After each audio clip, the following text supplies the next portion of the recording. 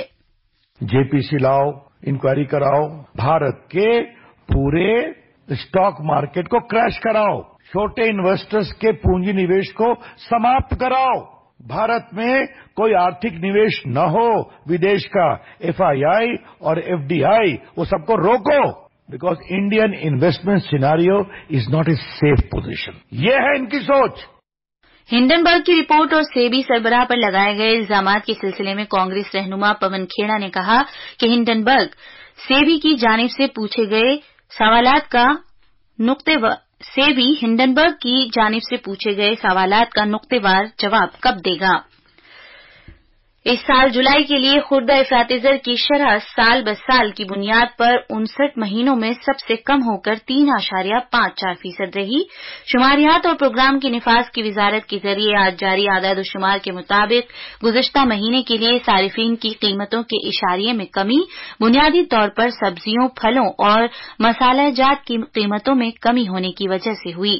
جولائی 2024 کے لیے غذائی افراط زر کی شرح گزشتہ مہینے جون کے بعد سے سب سے کم رہی۔ اعداد و شمار کے مطابق گزشتہ مہینے غذائی افراط زر 5.42% تھا۔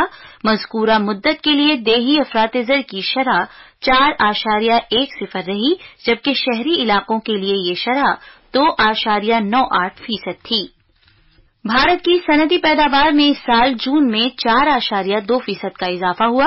شماریات اور پروگرام کے نفاذ کی وزارت کے مطابق 3 شعبوں کان کنی، مینوفیکچرنگ اور بجلی کے شعبوں میں جون 2024 کے مہینے کے لیے شرح نمو میں بالترتیب 10.3%، 2.6% اور 8.6% کا اضافہ درج کیا گیا ہے۔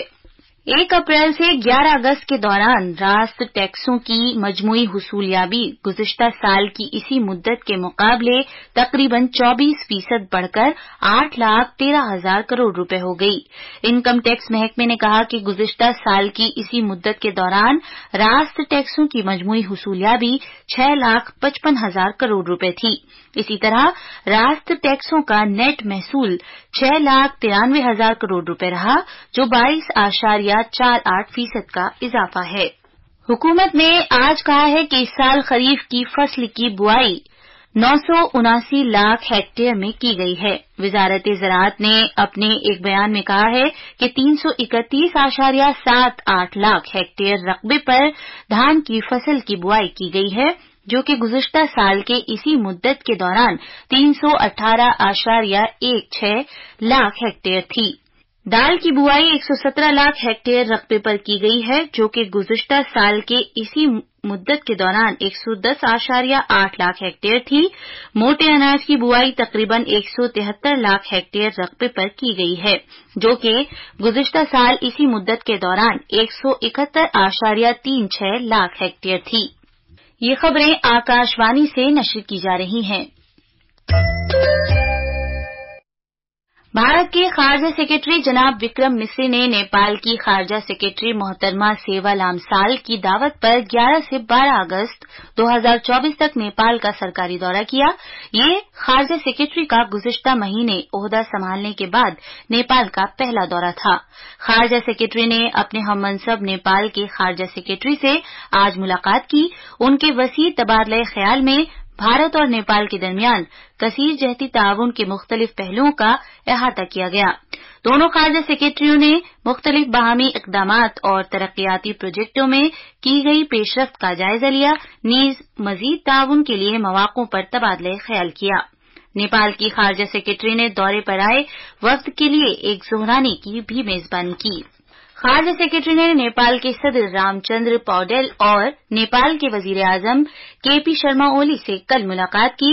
خارجہ سیکرٹری نے انہیں بھارت کی قیادت کی جانب سے نیک خواہشات ارسال کی اور دونوں ملکوں کے درمیان باہمی تعاون کے مختلف پہلوؤں میں کی جا رہی پیش رفت کے بارے میں تفصیلات سے آگاہ کیا۔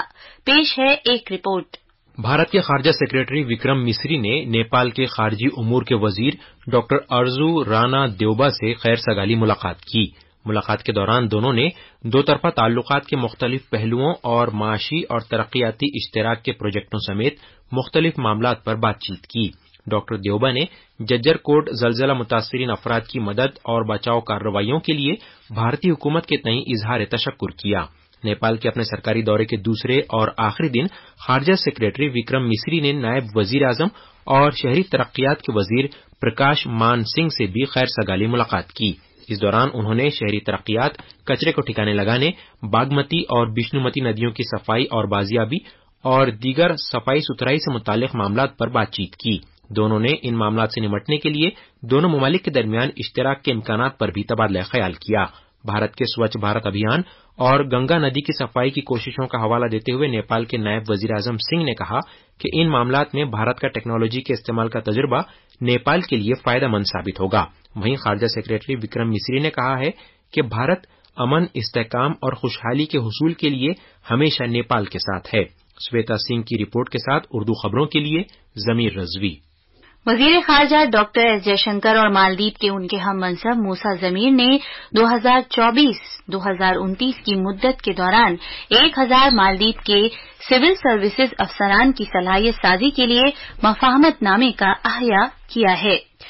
اس مفاہمت نامے کا احیاء اس مہینے کی 9 تاریخ کو مالدیپ کی راجدھانی میں کیا گیا۔ احیاء شدہ یہ شراکت داری سرکاری پالیسی، حکمرانی اور فیلڈ انتظامیہ میں مالدیپ کے سول سرونٹس کی صلاحیتوں کو بڑھانا جاری رکھے گی۔ یہ بھارت اور مالدیپ کے درمیان تعلقات کو مزید مستحکم کرے گی۔ ایمس دلی نے آج کہا ہے کہ ملک کی سطح پر ریزیڈنٹس ڈاکٹروں کی ہڑتال کے درمیان ایمرجنسی خدمات معمول کے مطابق جاری ہیں۔ ڈاکٹروں کی یہ ملک گیر ہڑتال مغربی بنگال میں آر جی کر میڈیکل کالج میں ہوئے ایک واقعے کے بعد سے جاری ہے۔ ایمس نے ایک بیان میں کہا ہے کہ حالات کے معمول پر آنے تک او پی ڈی خدمات محدود پیمانے پر جاری رہیں گی۔ اسپتال میں مریضوں کی دیکھ بھال سے متعلق خدمات کے سلسلے میں ہنگامی صورتحال کے پیش نظر لائحہ عمل کے طور پر ایمس نے مطلع کیا ہے کہ ایسے مریض جنہوں نے پہلے سے اپائنٹمنٹ لیا ہوا ہے صرف وہی صبح کی او پی ڈی میں رجسٹر کر سکتے ہیں۔ زراعت اور کسانوں کی بہبود کے مرکزی وزیر شیوراج سنگھ چوہان نے نیوزی لینڈ کے اپنے ہم منصب ٹاج میکلے اور ان کے وفد کے ساتھ آج نئی دلی میں ایک اعلیٰ سطحی باہمی میٹنگ کی۔ میٹنگ کے دوران تبادلہ خیال میں دونوں ملکوں کی زرعی ترجیحات کے بارے میں معلومات شراکت کرنے اور شراکت داری کے لیے نئی راہوں کی تلاش کرنے پر توجہ مرکوز کی گئی۔ بنگلہ دیش میں ایک ہفتے کی کام سے غیر حاضری کے بعد پولیس کے عملے نے پیر کے روز اپنے کام کی جگہ پر واپس پہنچنا شروع کر دیا ہے۔ عوامی لیگ کے زیر قیادت حکومت کے گرنے کے بعد پورے بنگلہ دیش میں بہت سے پولیس اسٹیشنوں پر حملے کیے گئے تھے۔ راجستھان میں پچھلے 3 دنوں میں شدید سے بہت شدید بارش ہونے کے باعث راجستھان کے 7 مشرقی اضلاع میں زندگی بری طرح متاثر ہوئی ہے۔ جے پور، دھولپور، کرولی، بھرت پور، دوسا، ٹونک اور سوائی مادھوپور اس اضلاع کے بہت سے گاؤں اور قصبوں میں پانی بھر گیا ہے۔ بھارت کے محکمہ موسمیات آئی ایم ڈی نے آئندہ 2 دنوں کے لیے ملک کے وسطی، شمال مشرقی اور جنوبی حصوں کے لیے اورنج الرٹ وارننگ جاری کی ہے۔ آئی ایم ڈی کے مطابق راجستھان، اتر پردیش، مشرقی اور شمال مشرقی بھارت میں آئندہ 7 دنوں تک کہیں کہیں شدید بارش جاری رہے گی۔ آخر میں خاص خبریں ایک بار پھر۔ حکومت نے پی ایم سوریہ گھر مفت بجلی یوجنا کے تحت ماڈل شمسی گاؤں کے نفاذ کے لیے کارروائی جاتی رہنما خطوط جاری کیے ہیں۔ ہر ضلع میں ایک ماڈل گاؤں بنایا جائے گا۔ آئی آئی ٹی مدراس مجموعی زمرے میں قومی ادارہ جاتی درجہ بندی فریم ورک 2024 میں سر فہرست رہا ہے۔ بنگلورو کا انڈین انسٹی ٹیوٹ آف سائنس یونیورسٹی کے زمرے میں اول درجے پر رہا۔ خوردہ افراط زر کی شرح تقریباً 5 سالوں میں جولائی میں سب سے کم 3.54% رہی۔ خارجہ سیکرٹری وکرم مسری نے نیپال کے وزیر خارجہ کے ساتھ باہمی مفاد کے باہمی معاملات پر تبادلہ خیال کیا۔ اس کے ساتھ ہی یہ بلیٹن ختم ہوا۔